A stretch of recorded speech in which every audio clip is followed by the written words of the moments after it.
So in about a little over 2 hours from now, accused number 1, Rhea Chakrabarti, once again will be facing the NCB for a second round of questioning and is expected to make the appearance at 10:30 this morning. Yesterday, the NCB, that is the Narcotics Control Bureau, questioned Rhea for almost 6 hours. Quickly going live to our colleagues joining us. Nidhi Vasandani standing right outside the NCB office as Republic has the biggest team of reporters there on ground getting you the minute-by-minute updates. Nidhi, कल करीबन 6 घंटे की questioning जारी रही थी रिया चक्रवर्ती के साथ और उसके बारे में जरा संक्षेप में बताइए कि उन्होंने क्या कहा अपने ड्रग रोल के बारे में एंड आज क्या होने वाला है उसकी तैयारियों को लेकर भी बताएं।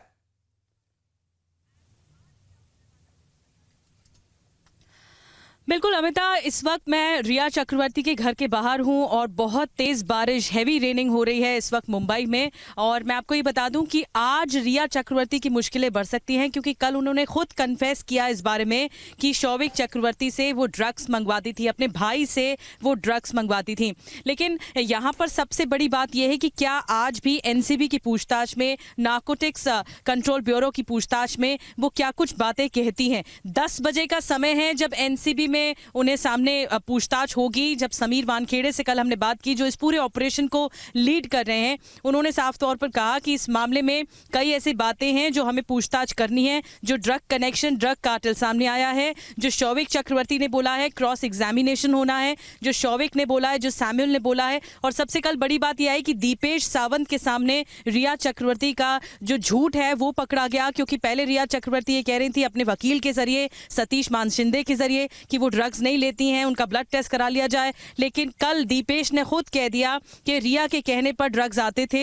रिया ने खुद कन्फेस किया, इस बात का इशारा दिया कि शौविक चक्रवर्ती ड्रग्स मंगवाता था। अब ये जो ड्रग पेडलर्स की गिरफ्तारी हुई है उनसे भी कई बातें सामने आएंगी। देखिए 3 दिन और बचे हैं, 9 सितंबर सबकी रिमांड खत्म हो रही है, चाहे वो जैद विलात्रा हो, सेकेंड अब्दुल बासित परेहार हो या इस मामले में और जो गिरफ्तारियां हुई हैं, शौविक, सैमुअल, ये सब अभी एनसीबी के पास पूछताछ करने के लिए, इंटरोगेट करने के लिए 3 दिन का वक्त और है। इस पूरे 3 दिन में एनसीबी बहुत कुछ पूछताछ करेगा और बहुत संभव है, आज बहुत पॉसिबल है रिया चक्रवर्ती की शाम तक गिरफ्तारी हो जाए।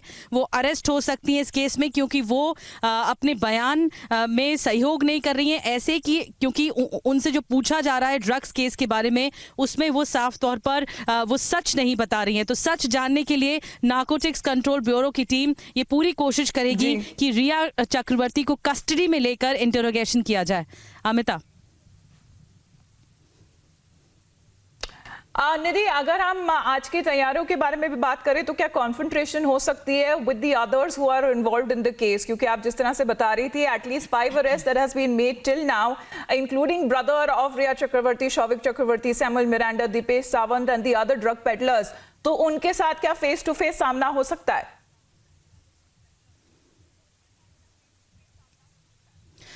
बिल्कुल अमिता, आप ठीक कह रही हैं। फेस टू फेस सामना कल भी हुआ था दीपेश सावंत और रिया चक्रवर्ती का, जिसमें ये बात सामने आई थी कि पूछा गया था नार्कोटिक्स विभाग की तरफ से, पहले दीपेश सावंत से इंटरोगेट हुआ कि आप क्या रिया का कितना रोल है, क्या वो ड्रग्स मंगाती थी। तो दीपेश सावंत ने कहा कि हाँ, उनके कहने पर ड्रग्स आते थे। लेकिन रिया चक्रवर्ती ने उसके बाद कहा मैं नहीं जानती कि ड्रग्स आते थे। यानी वो अपने ही स्टेटमेंट में घिरती जा रही हैं और इसी वजह से शक और गहरा रहा है कि रिया चक्रवर्ती इस मामले में सच क्यों नहीं बोल रही हैं। उनकी मुश्किलें बढ़ेंगी कन्फ्रंटेशन अगर होगा शौविक और रिया का, क्योंकि अगर भाई बहन का आपस में कन्फ्रंटेशन होगा तो ये बात सामने आएगी, एनसीबी के रडार पर ये बात सामने होगी कि क्या सुशांत सिंह राजपूत केस में, सुशांत सिंह के डेथ केस में इस पूरे मामले में ड्रग्स कहाँ इन्वॉल्व थे और ड्रग्स की वजह से ही क्या सुशांत की मौत हुई, क्या कुछ इस पूरे मामले में एंगल है ड्रग्स का और कैसे ड्रग्स सुशांत के घर जाते थे, कौन देता था, दीपेश देता था, सैमुअल देता था। दीपेश जो अचानक से आ जाता है सुशांत की मौत के दिन, वो कैसे हमने रिपब्लिक मीडिया नेटवर्क ने दिखाई भी थी तस्वीरें कि कैसे दीपेश काला बैग लेकर जिस दिन सुशांत की मौत हुई थी वो काफी सस्पेक्टेड नजर आ रहा था। इस मामले में दीपेश ने कल खुद कहा, ये बात सामने आई कि दीपेश ने कहा कि मैं इस मामले में रिया का सुपरविजन सामने आता था, रिया ड्रग्स को लेकर ड्रग्स मंगवाती थी और रिया ने भी कन्फेस किया है तो कन्फ्रंटेशन से ही बात बनेगी मुझे लगता है Amita.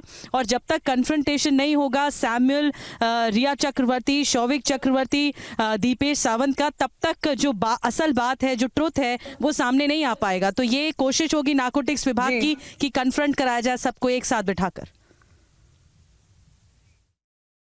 All right, thanks very much, Nidhi, for joining us. So Nidhi is right outside of Ria's residence now, and in a short while from now, we're expecting some movement to happen there when Ria will be leaving for the NCB office. Today will be the second round of questioning, and Ria will be now confronted with evidence that the NCB has been wanting to ask her, especially on those drug chats and what Shravik Chakravarti, her brother herself, where he mentioned Ria's name in the involvement of this drug racket.